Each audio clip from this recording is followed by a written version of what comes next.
गमख्वारी इज्तिमा की बरकत से कई मोहलिक बीमारियों का इलाज बज़रिए तावीज़ात अत्तारिया शामिल करते हैं अपनी मदनी ख़बरों में।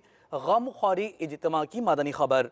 ये गमख्वारी इज्तिमा हिंदज़ाई काबीना रत्नागिरी हिंद में हुआ। मुख्तसरन मनाजिर आप भी देखिए, वाज़ेह रहे कि यहाँ उतारे का भी सिलसिला हुआ।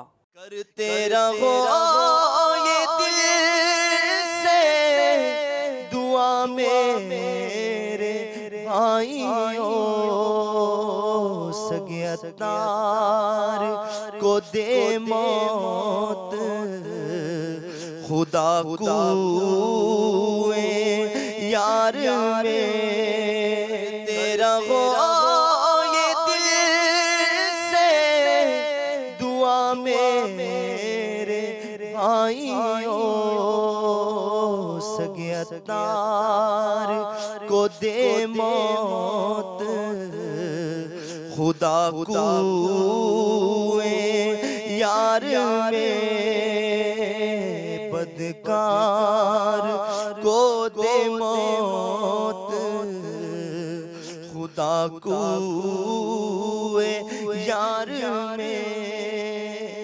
दिल को सुकून चमने नाला जार में सोजो गुदाज है फकत उनके